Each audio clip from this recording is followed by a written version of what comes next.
with Mr. Harry Hightower. Mr. Hightower is a veteran of World War II, where he served in the U.S. Army in the artillery from February 1942 to March 1946. This interview is being conducted at the Atlanta History Center in Atlanta, Georgia. My name is Frederick Wallace. I am the interviewer. Mr. Hightower, as I explained, this is your story, and we want you to begin by telling us where you were born and where you went to school, why and when you entered the military service, and then take us from that point on to your various duty stations, from boot camp all the way through your assignments to your date of separation. Okay. So this is your story, Mr. Hightower. You begin, please. Okay. I was born on Hightower Road in Fulton County, just outside of Atlanta, Georgia, on March the 8th, 1913. And we lived there until I was it was a farm that my father had. And we lived there until I was about 10 years old when we moved out into Atlanta, out on Peachtree Road. I went to school, started school at Lee Street in West End, transferred to People Street in West End, and then transferred to Spring Street in Atlanta, and then to E River School at Peachtree Creek, where I finished grammar school.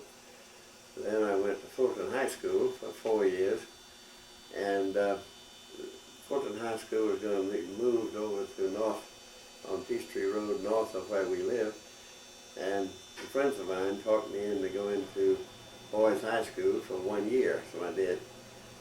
Thinking I'd get a scholarship to Georgia, football scholarship, which I did, but my father had a dim view of me going to Georgia, and he said that I should go to VMI because the discipline there would do me good. My brother was there, so therefore, and he was not well, so I went along with what he suggested. Because in those days you didn't do otherwise. And VMI is The what? military school, the Virginia Military Institute. Okay. Yeah. And so I went there, and I matriculated in 1932 and graduated in 1936 with an AB degree. I didn't go to any graduate school, but I came home. I was supposed to go into the Marine Corps as a lieutenant, but my eyes, they didn't think my eyes were good enough, and so they had rejected me. But I still had a commission in the Army, and I went into the reserves and stayed in the reserves until World War II broke out, whereupon I was called in. I was in Jackson, Michigan at the time, and was inducted into the Army then at a fort in Bound Creek, Michigan. And from there I went out to Fort Sill and took a course in basic course of artillery. And after I finished that course, they put me on an advanced officer's course, and I finished that. And about that time, 76 Infantry Division was being formed at Fort Meade, Maryland, and friends of mine were going into it and asked me if I'd like to be part of the cadre, and I said yes, I would. So I was sent to Fort Meade, Maryland, and joined the 76th Infantry Division in the Division Artillery in the 355th Field Artillery Battalion, which was a 105 battalion. We had 105 houses, and I remained in that battalion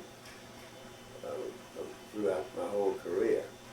But during that time, I was promoted eventually to battery commander of A Battery, B Battery, C Battery, Headquarters Battery, and finally, after we were in combat for about 2 months, I was made supply officer S4 and went on the staff of the battalion commander. Also, Can I stop you here for a Yeah. moment? Where did you leave from the United States to go oh, we to was combat? before we left the United States, we were transferred from Fort. Well, I left out during the time we were I was in training. We trained troops, and we started out at Fort Meade, Maryland, and then we were sent up to Indiantown Gap for about 6 weeks, thinking we were going overseas. But instead, they took our troop, all the enlisted men, below the sergeant, below the grade of staff sergeant, and sent them to as replacements for Africa, the African campaign. Then we went back to Fort Meade and took on some more troops, trained them, and went down to A.P. Hill, Virginia, where we thought we were going overseas from there. But there again, they took our troops below the grade of staff sergeant and sent us to Camp McCoy, Wisconsin, with a third group of soldiers, and we trained them. And during that time, I was, as I said, and the reason they changed around was that when we went to Indiantown Gap, they picked my battery to undergo the Army Ground Force test. And since we passed it, and then we went to A.P. Hill and had to go through that Army Ground Force test again, and they couldn't use A battery, they had to use a different battery. So I was transferred as the battery commander of B battery for that test, and we passed them. And we went to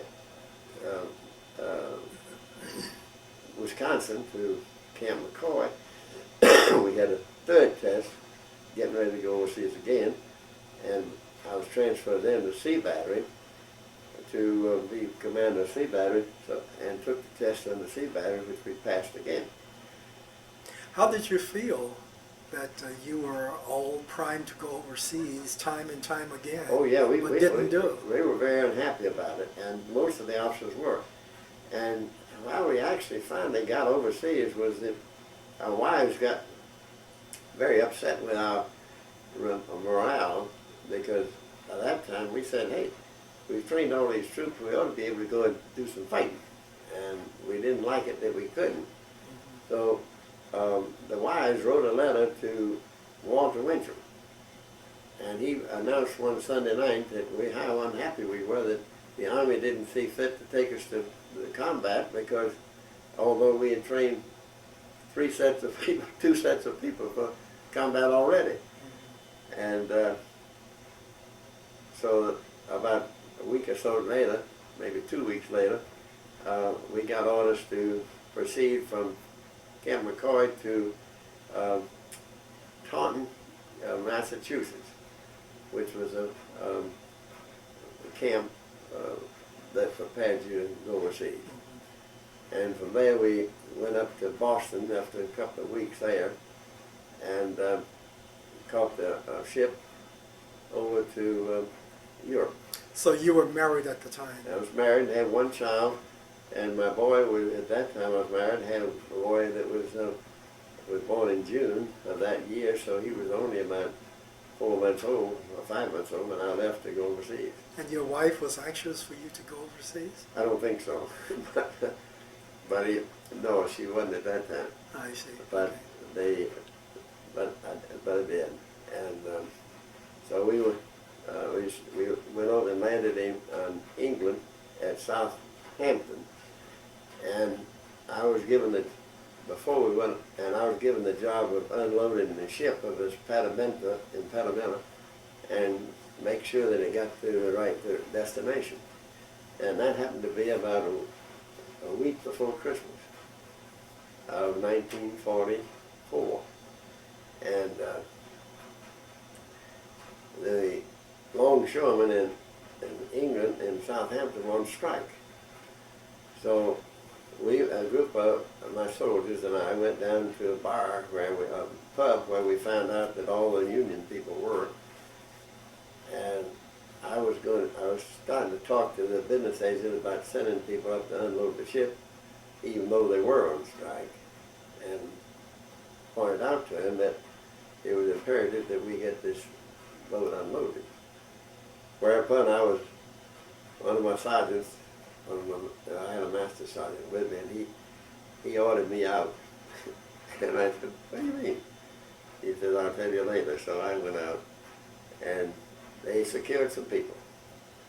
And later on he told me that he was afraid that I might get over it enthusiastic and being an officer and a gentleman, it wasn't right for me to get into that kind of a situation. So anyway, we got the ship unloaded and then by Christmas, and we all were in now and going back to our various units by Christmas Eve. And my outfit was in Bournemouth, Massachusetts, Bournemouth, England. And I stayed there for almost a week. And on New Year's Eve, I was sent down to Weymouth as a liaison officer between the division and the transportation corps to make sure that all of our units got shipped over to the mainland from Weymouth on LSTs. And we did. And I was the last one to go over. And we landed at what was the Havre, but since the Havre was all blown up, we had to land in a little makeshift port right outside of the Havre. This was in France, right? This was in France. Okay. And then we went to Rouen and stayed there for 2 or 3 days, and then we got all of our equipment. And then we started moving east through France into Luxembourg. And we ended up in Belgium by mistake, and we were in a long convoy. And then we turned around and went back down into Luxembourg and joined the Third Army in just beyond Bastogne. I guess it was about a few days after the Battle of Bastogne was finished. And we entered the fray there, combat, and our first combat experience was in the Battle of Houffalage. I don't know how to spell it, but that's the battle we were in. And then after that battle was over, by that time, that was the battle that pushed the Germans back out of Luxembourg. And then we stayed there for about 2 to 3 weeks. And then we So this was your first combat our first combat experience. And then we were ordered to prepare to breach the secret line at a place called Echternach, which was on the border of Germany and Luxembourg on the Saar River. And on the German side, about 100 yards from the river, was a cliff where it was impregnated with all kinds of pillboxes and whatnot. And behind us, so we all moved up to Echternach, and behind us were big searchlights, and there must have been 40 or 50 of them. And they would have these big drum lights, and they were shining over onto the fortifications of the Germans. And each one would be on for maybe 2 or 3 minutes and then go off and another one come on. And I went up there to see them just to make sure, just to see what it was all about. And you could see just like daylight. It was just like noontime over on the German side. And the Germans couldn't see where they were, couldn't see the troops coming in. And I delivered. But because of the lights. Yeah. At that time, I was a liaison officer, which is, in other words, I had 3 forward observer units under my command, and they were distributed at the beginning of that engagement with the secret against the secret line, to each one to a company in a infantry battalion, and I was with the infantry battalion commander as a liaison to advise him on what artillery cover we could furnish him when he went into combat. Unfortunately, the 3 forward observer units consisted of a forward observer, a radio operator, and a driver. After they got about 100 yards, I was told, after they got about 100 yards into German territory, they all had to go across a pontoon bridge. And on the pontoon bridge, soldiers were sitting on the side of the pontoon bridge shooting at bombs, but Mines? Mines that were floated down the river to blow up the bridge, and they had to shoot them and blow them up before they got to the bridge. So it was a very precarious thing. But after these soldiers got about 100 yards in with the group that they were with, they got into a minefield. And of the 12, 11 were blown up and killed. And the other one came back and looking for me and couldn't find me, and so he went to his own captain. And unfortunately, his captain, instead of treating him like I thought he should, he told him that this was war, people get killed all over the place, and go to bed. Well, that set this boy off emotionally, which I could see. And when he came to see me, I was up there where he just came from, and they cleared the minefield because we didn't go through it. And we went up to see what was happening up through the line, and that was about 3 o'clock that morning, but the attack started at 12. We were attached to the 5th Division, who had crossed about 5 rivers and gone through a lot of fortification. And they were supposed to show us how to get through. Well, we started at 12 o'clock. When you say they were supposed to show you, who are The they? 5th Division. Oh, The personnel of the 5th Division was supposed to show the 76th Division how to cross rivers and how to go into these bunkers. But we started there was a bombardment that went on, preparation went on all day that day. And then at 12 o'clock that night, we went across elements of our division, went across the river. I didn't go with them. My forward observer group was dead.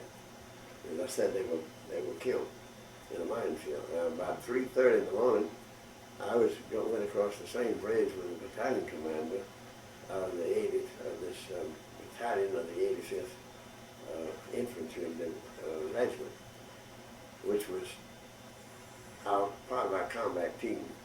The 85th Infantry Regiment and the 355th Field Artillery Battalion was the combat team that would operate together. What became of this one survivor of That's the group of 12? I'll tell you now. Okay. So he went he went out of his mind, and he under his emotions, and he was in the artillery, and he was back at the gun. They put him back in the gun section, and when the guns were fired, I imagine he thought it was because he'd heard these mines go off, and I think he thought it was a mine, and he wanted to get out of there. And so he would run and grab a tree or do whatever he could. And so I heard that he was being reclassified reclassified and sent home as a battle casualty. And I knew the fellow. He'd been in one of my batteries with me, and I had selected him as one of my fall reserve team. He was a corporal, and I think he was one of the radio operators at one of the things. And so I said to the battalion commander that I'd like to have that boy in my battery. At that time, I was service battery commander, which was S4 and supply officer. And the way I got that was that the supply officer that went into combat with us, for some reason was found unsatisfactory, and they reclassified him as a captain. They reclassified him and sent him home. And they assigned me to the S4 and battery commander of the service battery, which meant I was on back on the commander's staff again. And so I told the battalion commander that I wanted that man transferred to my battery. And there was a lot of discussion about the fact that it was useless to do that because the boy was a battle casualty and should go home. And I said, he's too good a man, and I wanted to keep him, and I thought I could help him.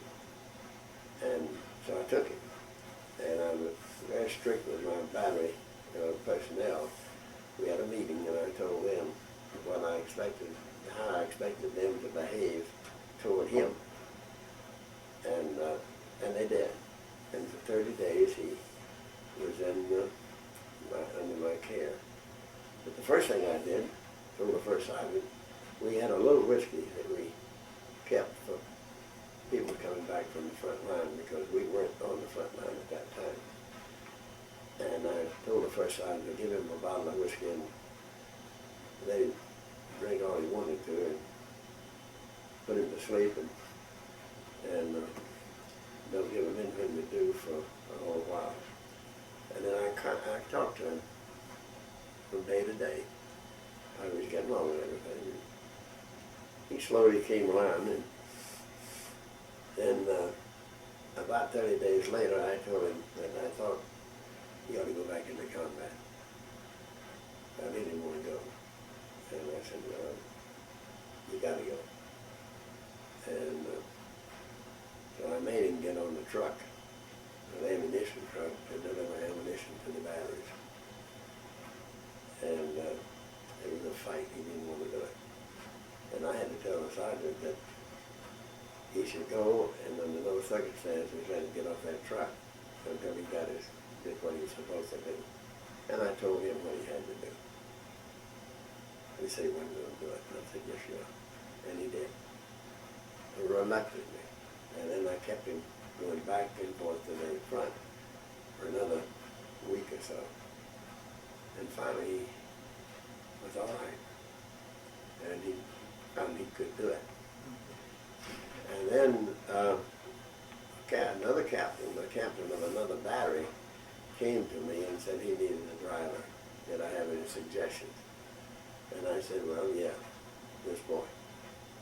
Now this captain, he did crazy things. He would go through go into no man's land and try to capture German soldiers and bring them back.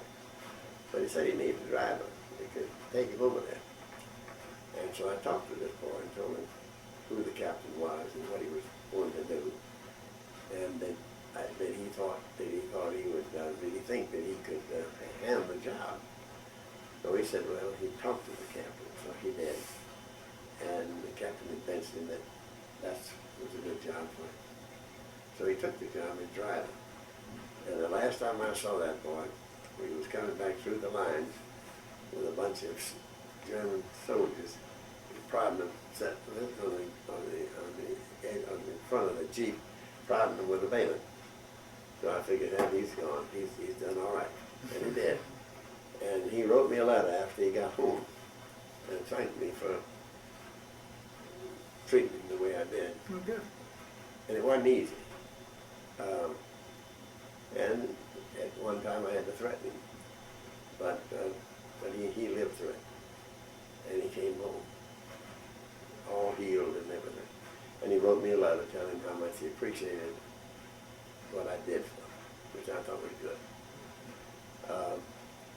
We went through the sea. Oh, I was going to tell you. The 5th Division, who was supposed to tell us how to do it, it took them 5 days to go across that river. We went across in about 2 hours, and half our division did. But it was a hairy situation. But we got through the line, secret line, broke through it, and then all of our division poured through that opening and surrounded it and then widened it out. And then we moved on into Germany. And we were in the 3rd Army under General Patton. And then after about a couple of weeks, a week or so, they formed a task force to go to the Remagen bridgehead to save the bridge from being blown up.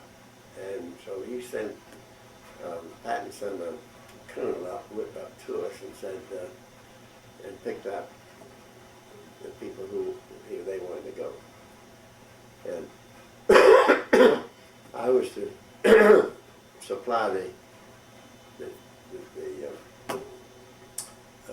task force with anything they needed, all the supplies, ammunition, food, wire, whatever. And we did. But after about 24 hours, we'd only go to about 30 miles because we got we got terrific fire from the German army. Now we were told that the 4th Armored was going to be on our left, and we were going to be on the right, and so that we were going to be a small force, and the 3rd Armored Division Armored Division would catch all the fire, and so we could just keep going until we got to the bridgehead. Didn't work out that way. We got the fire, and the 3rd Armored Division hardly got any fire. What size group was that? Well, it was, I guess it was a battalion of... I'm speaking of the group that went to the bridgehead, that was going to the bridgehead. Well, the 3rd Armored Division was the whole division. We were just a little task force.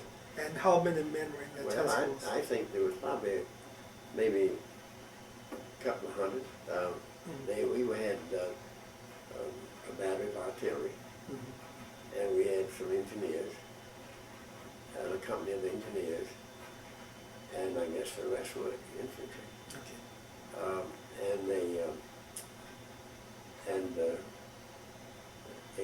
And so they all got together, and a tank was sent up there by Patton and a jeep with his company, and they led us, and he led us. And I was not actually up in the front line because I had to bring up supplies to them. So I'd go up and find out what supplies they needed, go back and assemble them and send it to them, and go up to see that they got them. And after about 24 hours, we hadn't gotten but about, as I said, about 30 miles, and we still had about another 35, 40 to go, because it was 75 miles from when we started off. And so it gave us another 12 hours. But in the meantime, somebody else got to the bridgehead before we did. So they told us to pull off the road and stay there to head further orders. And we did, but within 15 minutes of the time we pulled off the road, I guess 50, 60, 2.5-ton truck breezed right on by us. And at the time we thought we were pinned down. We were getting fire from the Germans, and couldn't move very fast. And that was in near a place in Germany called Langensalza, which was fairly close to the Mosel River. And these people went through us, and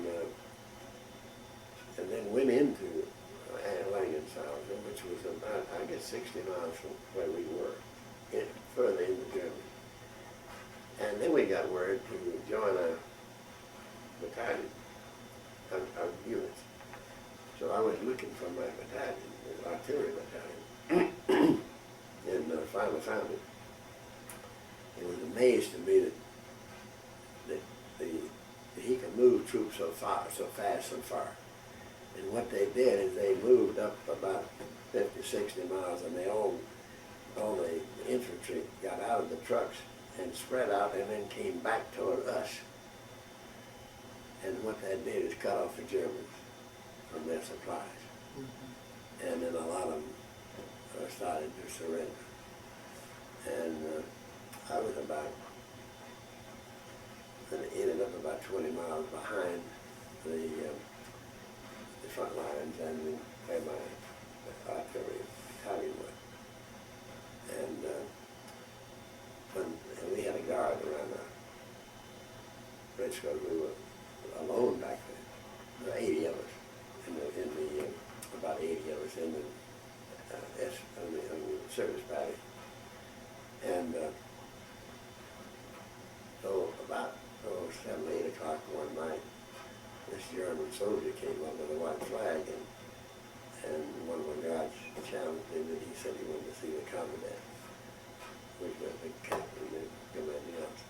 And he came up and I saw him, and he said that his commanding officer wanted to surrender to me. And if I would follow him, that he would take me to where his commanding officer was, and he surrendered to me.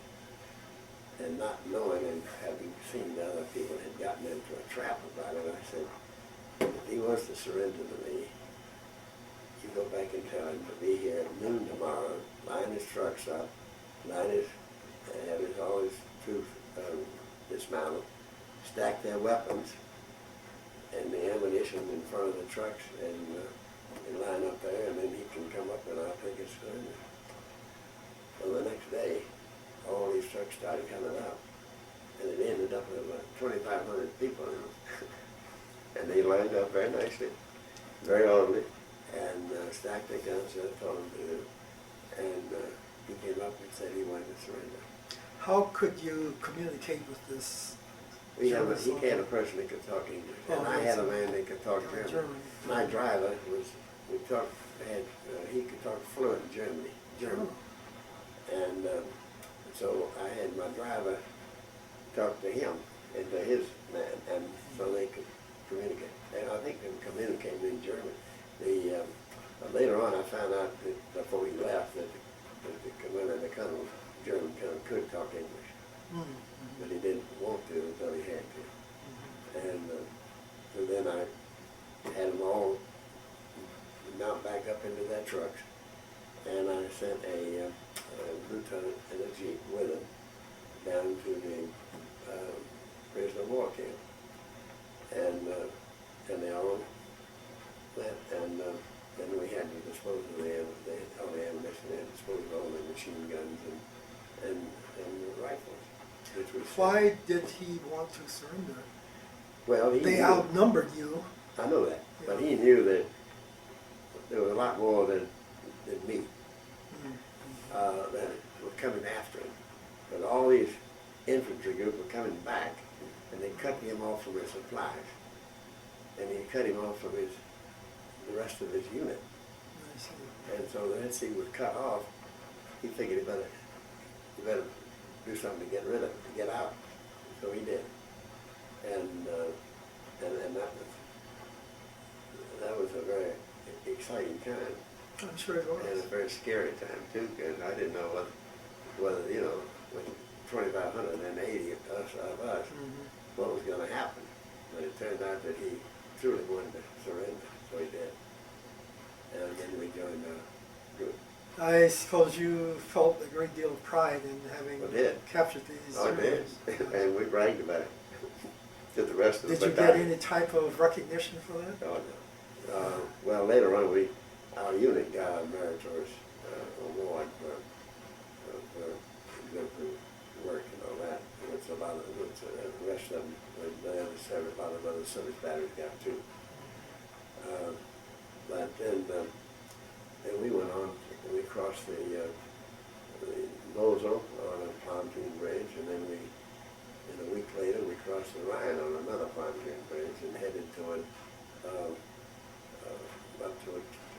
Castle, but just below Castle, to a place called Erfurt. We didn't go through Frankfurt, no Castle, but we went to a place called Erfurt, which was kind of between them. And it headed toward our objective eventually was to get to the Elbe River and meet the Russians at the Elbe River, which we did. And we arrived there in April, first part of April, and we had to wait 30 days for the Russians to get there on their side. But before we ever got to Germany, before we ever got to Europe, Patton his army had gotten through the secret line down around Nice. It was 35 miles inside of Germany, and it was October 44. And they wanted, the Germans wanted him to go up and capture Berlin, and made it possible for him to do it. But I guess Eisenhower and Schaeff had been ordered to allow the Russians to capture Berlin by Roosevelt and Stalin and Churchill. So they cut him, they tried to stop him, and he claimed his radios didn't work, and he kept going, and so they finally cut off his ammunition and cut off his gas and his food. And he ran out in October of 44, he ran out of, so I've been told, out of everything, and he had to leave his equipment there in Germany and walk out with his troops. And of course, when he did that, the Germans attacked him, and a lot of them were killed. They lost all their equipment.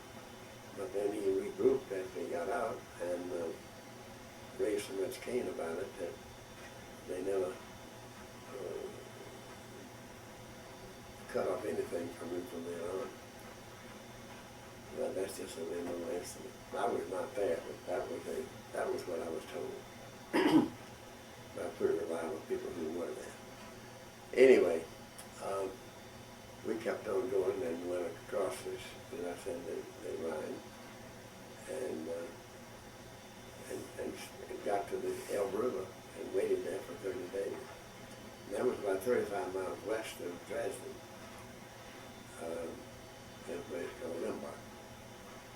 And then we stayed there until we met the Russians, and then about a week later the Russians ordered us out, that it was their territory. And so overnight we had to leave and go back toward into France. And so we packed up, and the next morning we left and went into France. And from then on we went into Lucky Strike camp, and that was when we were transferred from the 76th Division to the 30th Division in preparation of coming home. And because then the war was over at that time. And so we came back to Lucky Strike and as part of the 30th. Did you have to fight your way to was it the Elbe River? Yeah. Did you have to fight your way all the way over there? I fight all the way over there. And And were you taking prisoners along the way? yeah, as they you were went? taking prisoners. I wasn't particularly, but they were taking prisoners Oh, yeah. on the way. We had one little incident that was it was scary, it turned out, but some of the infantry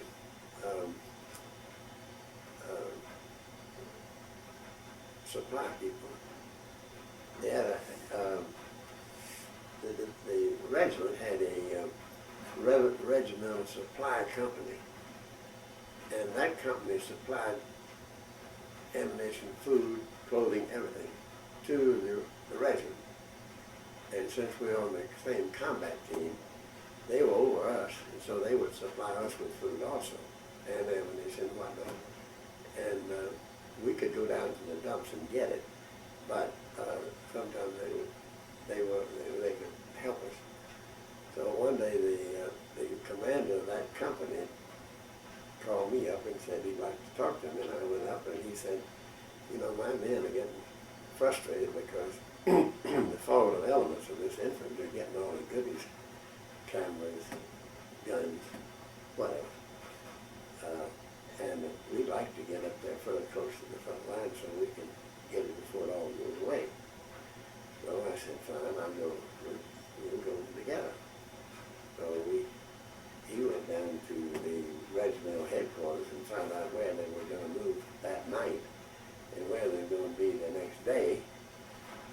And so we said, well, he came back and told me what town they were going to go into and where they would be the next morning. And if we got up real early, we could get up there about just after they got there. And then we could get some trophies. So I said, fine, let's go. So we got up real early, had everything packed and took off. And got into this town. And as we were going up there, and I kept seeing went to these different towns, I saw bodies on the street. And I said to my driver, you know, I don't like the looks of this stuff because people are not supposed to be left out here like that. And I don't know how long they've been here, but the next time we're going to stop. But we ended up going to where he said that we should go to, and took over some houses there. But in the meantime, I went out to reconnoiter the town, and there was a policeman coming down there with a bicycle with his gun on his side, which meant to me that the infantry hadn't gotten there yet. And but the people in the town said we should go across the field to another bigger town where there were beautiful homes over there that we could have. And I went to see the regimental supply company's commander and told him, and you can go if you want to, but I'm not going to leave. I'm not going to leave until I find what our outfit is. So I went back down the road looking for our outfit, and I found them. I was in front of, at that time, the two service company commanders and service companies were in front of the front lines. Oh, okay. Which was a mistake. So we got reprimanded about that. And they said that if the Germans and the Americans the infantry got fire from that town, they were going to blow it all up. And I said, if you do, you're going to lose all your food. No, they didn't get any fire because we were in there. And we robbed out anybody. And so they came by marching through, but they went over to that town that the Germans wanted us to go to, and we found out that there was a detachment of SS troops over there, and they had a pitched battle that lasted over half a day. But finally they were overcome, and we kept going. I imagine it was somewhat scary, huh? That was awful scary. Yeah. And we could have got nowhere to get captured. Well, tell me, while you were in combat, did you maintain any kind of communications with your wife? When I used to write her, I didn't hear from her because it was hard to get letters over to us. But I used to write her from day to day. And we had these little like air letters and things like that we could write. And we had some stationery and we couldn't tell where we were, but we could tell where we'd been. And then everything was all censored and it was shipped in. But then finally it was all, and after we met the Russians, and then and the Russians got into Berlin, Hitler committed suicide, and the war was all over then. And then they had the surrender. Then after that is when we were transferred to the 30th Division. And that's when the 30th Division, the commander of the 30th Division, brought us together in a Persian formation. And he got up on the stand above us and told us that he had been down to Chafe and he had volunteered us because the 30th Division had all this glory of in World War I and World War II, and they'd been in terrible fights and then come out with honors. And that he thought that they should have some more honors placed upon them. So for our information, he had volunteered our services to make this amphibious assault on the island of Japan. The 15,000 men as one voice said, "You so and so, speak for yourself." Speaking for us. But and we had to secure a lot of stuff because the troops didn't want to do that, and so we had to make sure that they behaved themselves. And But the troops didn't want to go to Japan. Oh no. And a lot of the officers didn't either. So we had the ones that were willing to go. I mean, it wasn't that we were willing to go, but we were ordered to go. And that's part of the army. And so we had to maintain discipline, which was pretty hard to do. But we did. And we all were sent back to England and landed in from the camp. It was like a strike. We were sent back across the channel to Salisbury, in England, and put in a barracks on there, military barracks. And then when we got ready to come back to America, we had to go down to Southampton and get on the ship. And I was left behind the barracks with a contingent of men to clean up the barracks and make sure that they were in good shape when we left. So I had to do an inspection and make sure everything was right. And so finally our group left and went down to Southampton to join our unit. Let's go back to your combat experience again. When you were in Germany, Right. what was an average day like? Well, some days were hectic, other days weren't. Of course, I was not in the front line. The other time I got up to the front line was when I went up there to see what the artillery battalion needed for supplies. And we would go up to the front lines every once in a while and just observe what was happening up there. And it was rough up there. And there's no doubt about it. And When you say rough, what would you well, I mean? mean, the bullets were coming, you could see, you made it the edge of the woods and right over your head. You may have, all of a sudden, you have bullet holes in the trees behind you. So you duck. And in some of the woods area that we were in, artillery fire was being fired into these woods, and they would hit these trees up above, and the shells would burst and spread shrapnel all over the place. So the troops on the front line, were they dug in?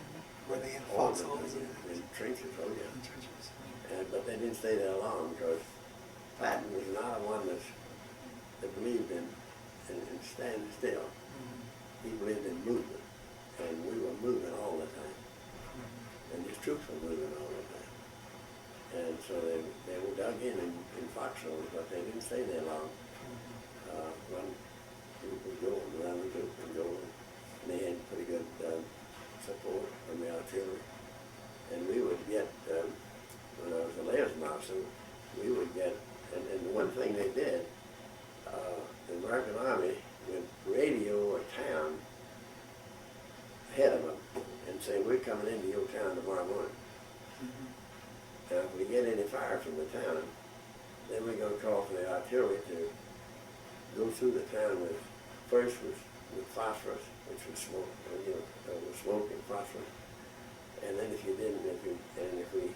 went into the town and we had fire from it, even though they had white flags up, then we wanted them to know that we weren't going to leave anything left. And so we didn't get much fire. We did in some cases. And we went through the town with artillery fire. And until the fire ceased.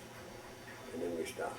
And then our troops, all the observers would tell us that there wasn't any more action in the town. Then the troops would move in. And they moved through these things. Once they got into the towns, was there an opportunity to relax? Yeah. Was there entertainment of any kind? No, there was no entertainment. But we would take houses. Most of the houses were empty when we got into the town, and we'd all settle into some house and without moving and everything. No, there was no entertainment at all. And we didn't have any. We did. My outfit had a shower, portable showers, and every so often the men would come back from the infantry and the artillery and whatnot. So even behind the lines, there was no opportunity for any type of recreational activities? You were had guard out all the time because you were in the territory. Right. And we didn't know what those territories were going to do. And in some cases, they counterattacked it. At night, especially if you were back where I was, behind the lines, we were by ourselves. So we had to have good guards out there. We did, and we didn't have any problem with that. But I was guarding we had an ammunition dump back there, a gasoline dump, and food dump. And we had a lot of food, mostly sea rice. We didn't have any fresh food. But we had canned food and 10-to-1 food and packaged food that we could deliver to the front line, to the artillery battalion, the batteries. There were 3 batteries at one time, and the headquarters battery. And we had to supply them with ammunition, food, and whatever they wanted. And but then we had a portable shower that we would set up when we would move into a place. And then we'd tell the batteries to send back so many people at a time. And we'd take showers about once a week. And we'd give them fresh clothes. And I had a trailer that had all the different sizes of the men in the different batteries, including shoes and everything. And so that if they, in the underwear and the uniforms, every week we try to give them clean uniform. What was the morale of the troops in general? I know it was very good. It was good morale? Every once in a while you'd find somebody that was a battle casualty, but the morale of the troops I thought was very good. There was we had some like testy incidents.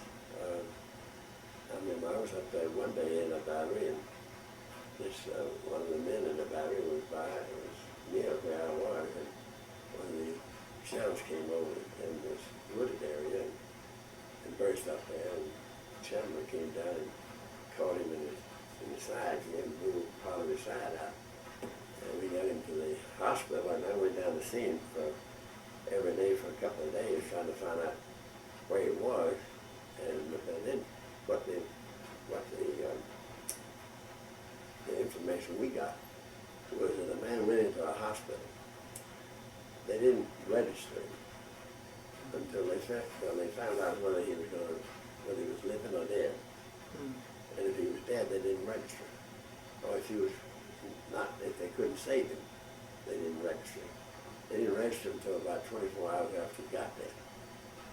Then they could find out, well, he's going to live, so okay, they would put him on the list. If they didn't think he was going to live, they didn't list him.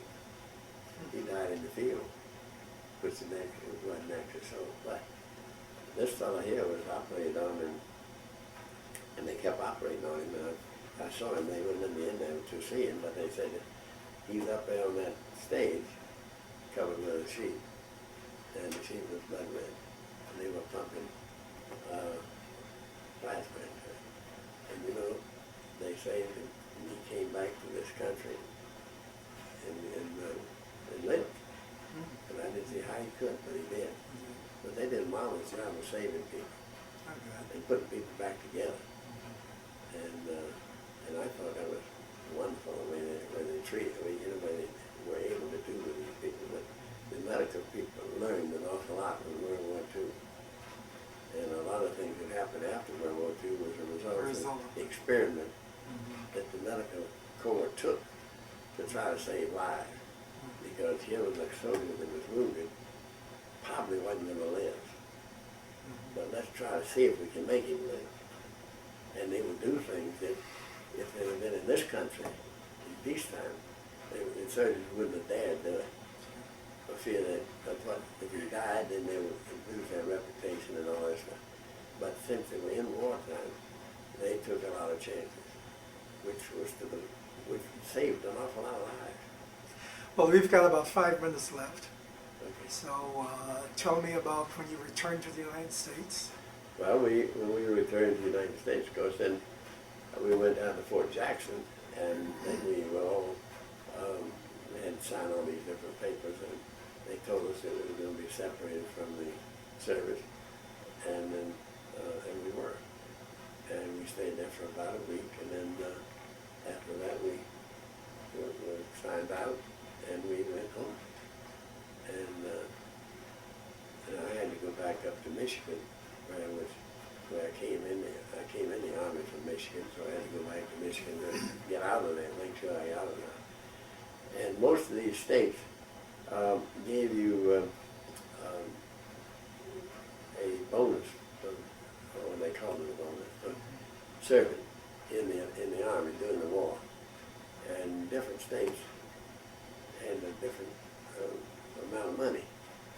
And so the theory was to go back to the state that you came out of, because you probably would do better that way, and we did. And so I went back to Michigan and was put in the reserves from Michigan. And we got out, and later on they sent us a check for I don't know what a bonus or something for going in the Army, I think. And but at that time my wife was living in Chicago, so I had to go to Michigan first and get signed out of the Army, and then go back to Illinois.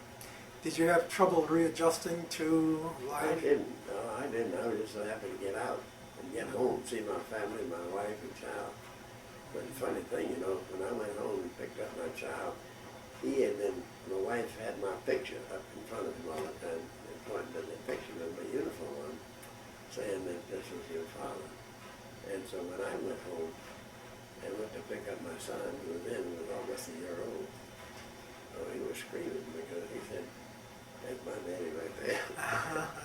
And it took him a little while to figure out. So I had to, yeah. This is, and I had to sort dress this up in my out. uniform, get over there by the picture and say, "Hey, me too." When you think back of your experience, what was the most memorable thing that you remember that comes to mind? I think probably the most memorable thing was being able to live to come home. Mm-hmm. And the happiest thing. We came home, but they sent us all home they sent us home on the Queen Mary. And so we had a very wonderful passage home. But on the Queen Mary, which usually would take maybe 1,500 people, or 1,100 people, passengers, we had 15,000 people on that ship.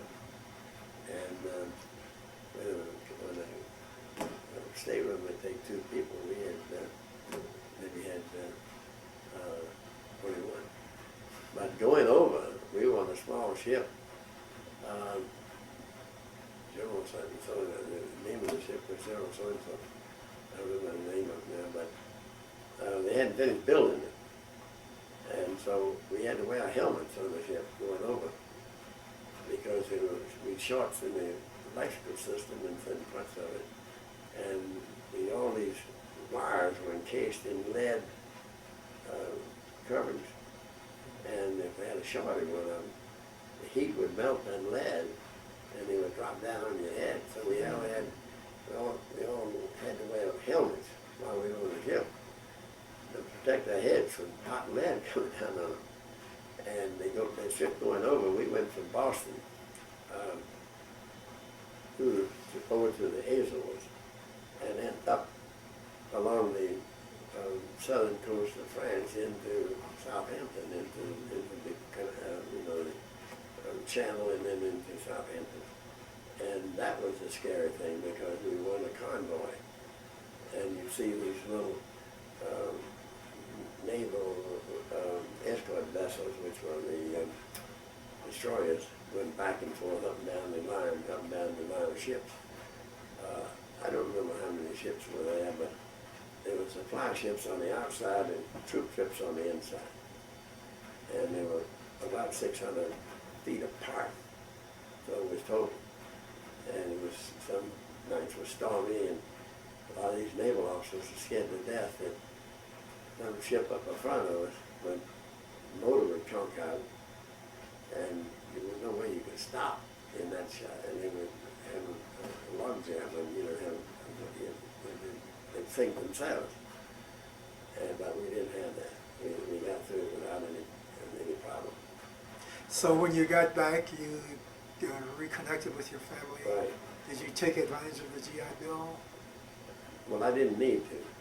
I'd already been through college, Okay. and I didn't want to go into business for myself. They would have let you borrow money to go into business for yourself, but I went back to work for the same company I worked for when I went over. But there's one thing that was bad about it was that the company that you worked for before you went in and you came out, they were only obligated to give you the same job you had when you went over back, and to give you a 10% raise. And so when I went back to my company, they really didn't want me to come in. They really didn't want to take me back because after 5 years away, they had made other plans and then filled the jobs with other people. So the people that worked for me before I went overseas that did not go in, because remember, if you had a family and were married and were not an officer, you didn't have to go in. They deferred you because they didn't take married men in those days, but sure. So people that worked for me when I went in, when I came back, I was working for them. They were the So I've been boss. promoted, yeah. And some of them didn't take too kindly to us coming back, because we were displacing somebody that they liked. And but it worked out. It finally worked out. And Well, this is about it. We've got only a couple of seconds left. I thank you very much, Mr. Hightower. This has really been very interesting. well, this is the best. I've left out. I probably have left out an awful lot of stuff, but you can't remember everything. Well, no. 50, 60 And years. also, you would have to sit here for a couple of hours. Oh yeah.